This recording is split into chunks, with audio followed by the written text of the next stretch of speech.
Assalamualaikum warahmatullahi wabarakatuh. Waalaikumsalam warahmatullahi wabarakatuh. Alhamdulillah. Gimana kabarnya Pak? Wah, hari ini lama nggak jumpa nih. Alhamdulillah kabarnya baik-baik. Tambah ganteng aja kelihatannya.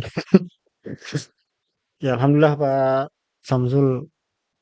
Fahri, pada kesempatan ini kita akan sedikit mengulas ya tentang mimpi daripada Syed Muhammad Qasim yang viral ini.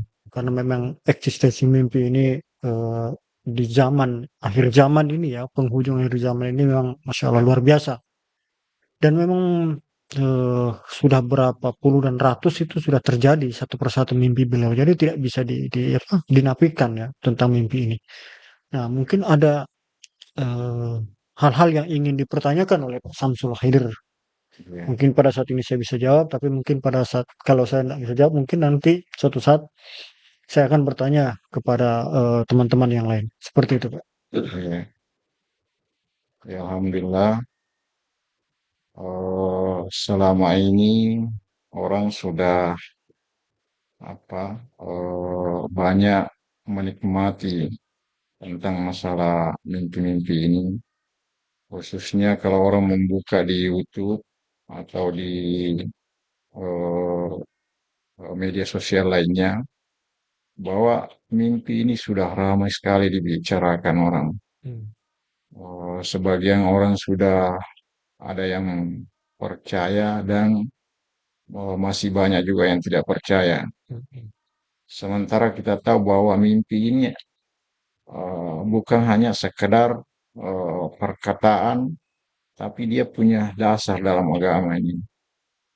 Nah, yang saya ingin tanyakan kepada saudara Hairul ini, apa eh, yang bisa kita lakukan, apa yang bisa kita berikan ini kepada masyarakat atau orang-orang agar bisa mimpi ini menjadi dasar untuk mereka percaya.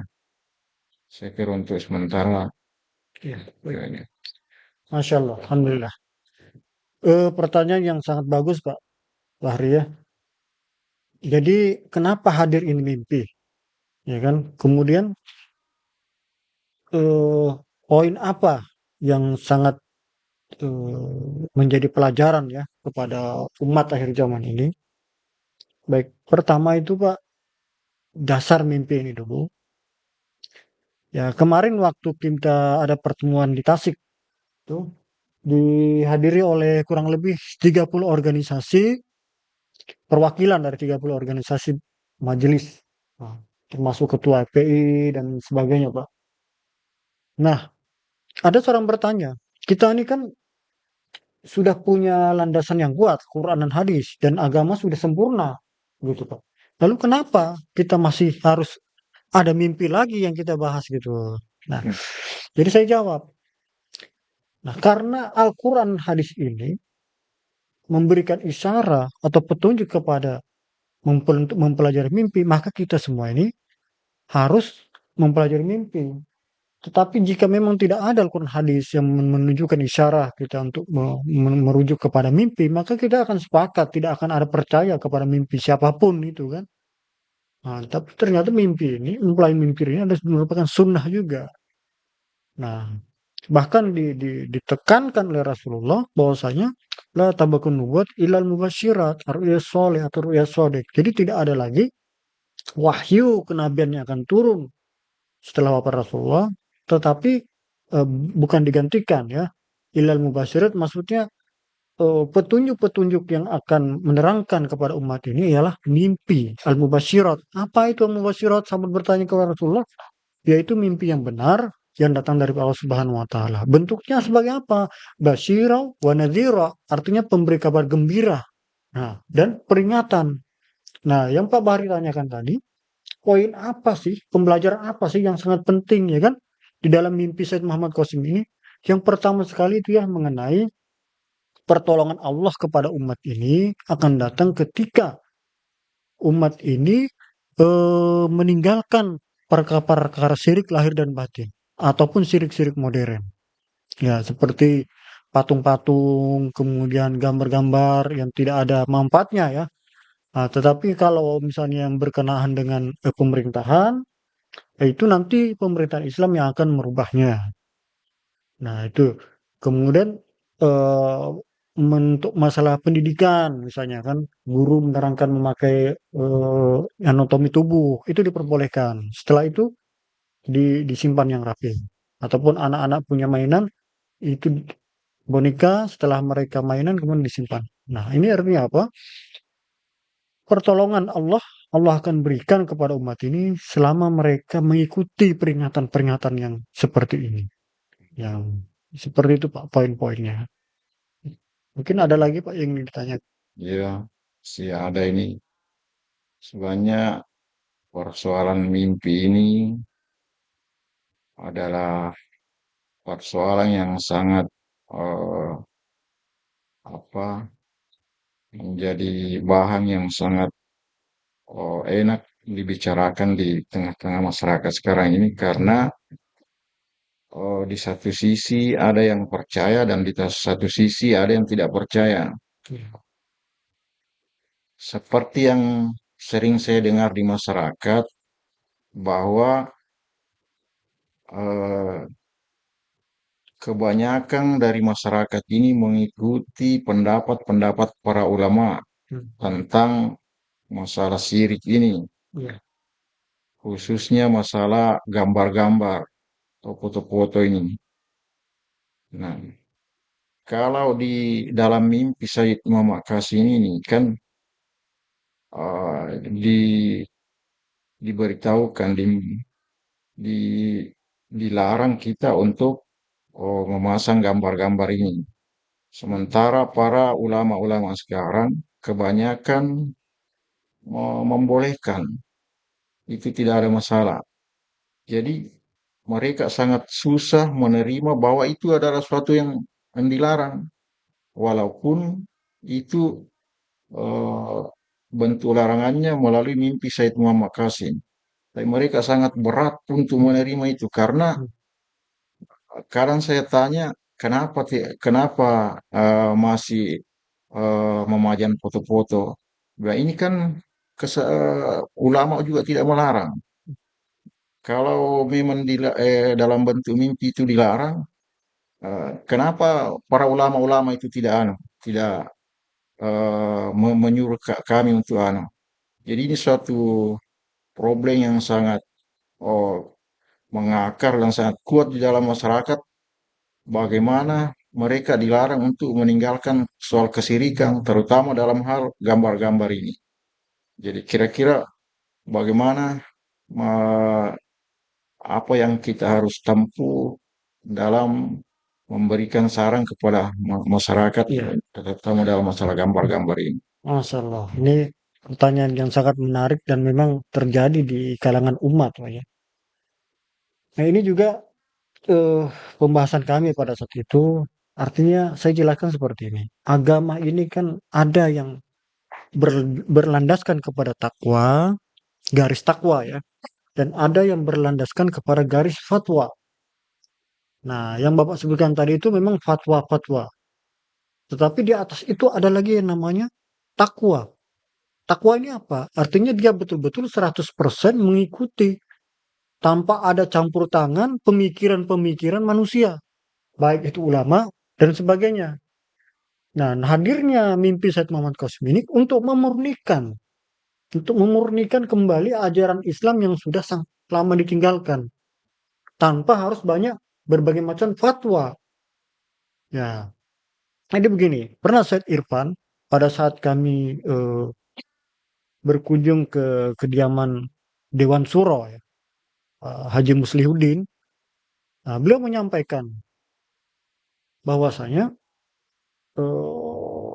karena kebetulan di rumah beliau ini ada foto ya, fotonya Pak Zulfikar dan istri yang memakai seragam TNI ya, almarhum. Nah, Pak Said Irfan mengatakan dengan tegas bahwasanya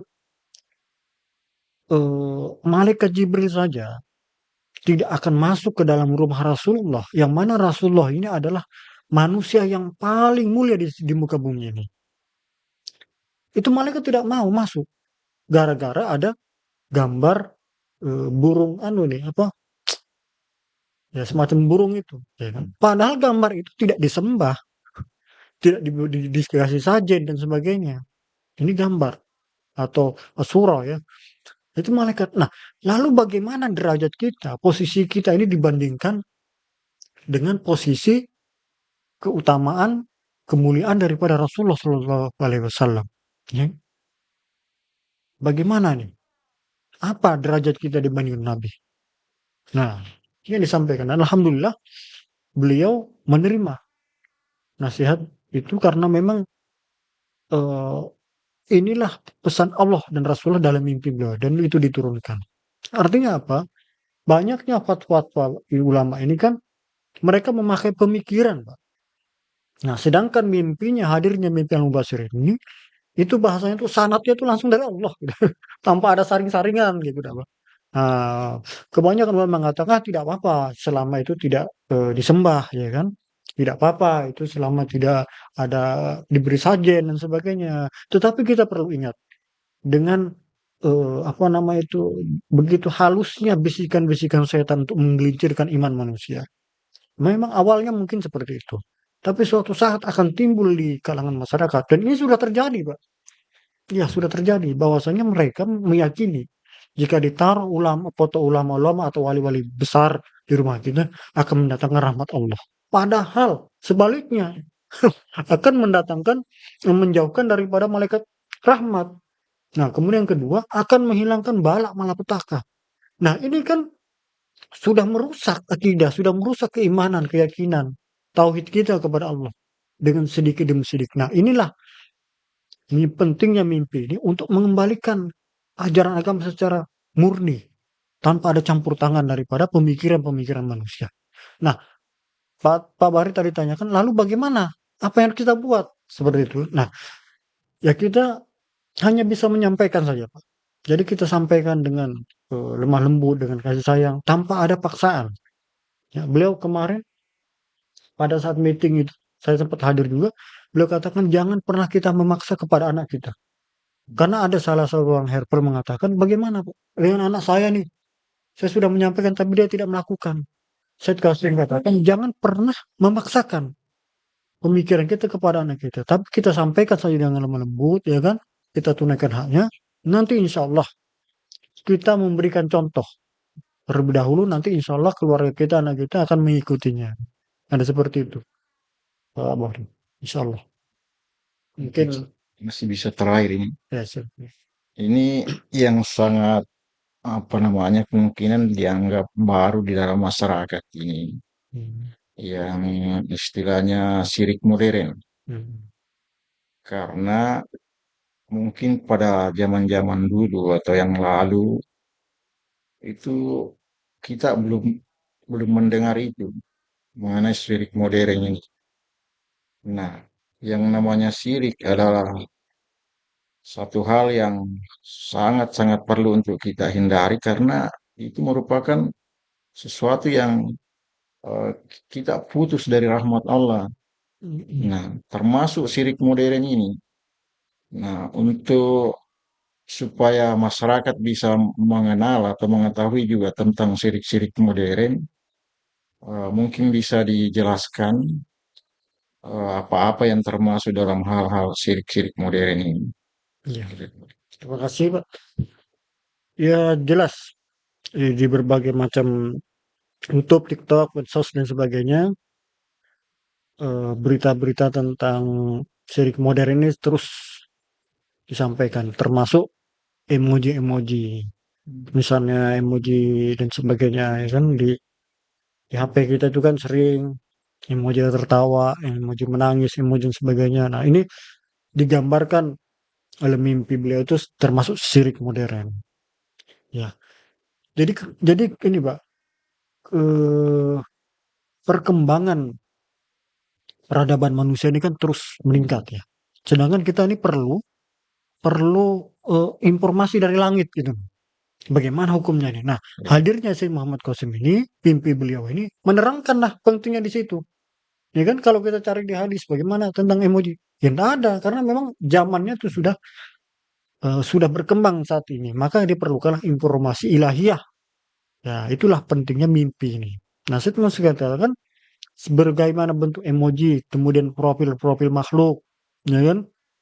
Ini semua yang membuat rahmat Allah terputus sehingga keberadaan umat Islam saat ini sangatlah apa namanya itu lemah sekali, baik dari sisi ekonomi, kemudian apa nama itu kekuatan power di dunia ini, ya, militernya, ekonominya, peradabannya sangat terpuruk sekali. Karena apa? Karena rahmat Allah. Bahkan beliau sering menyampaikan, pertolongan Allah tidak akan pernah turun selama umat ini belum meninggalkan perkara syirik ini, baik syirik apa modern maupun syirik tentang syirik-syirik yang lain seperti itu, Pak. Nah, syirik yang modern termasuk ini yang di media sosial, profil, kemudian emoji-emoji dan sebagainya. Nah, untuk mempelajarinya silahkan lihat di situs resminya Said Muhammad Qasim tentang mimpi beliau. Seperti itu, Pak. Alhamdulillah. Terima kasih atas pertanyaannya. Jika masih masih ada yang ingin tanyakan, ya silahkan, Pak. Nanti Saya kami akan kira jawab. sudah cukup. Alhamdulillah. Alhamdulillah. Terima kasih.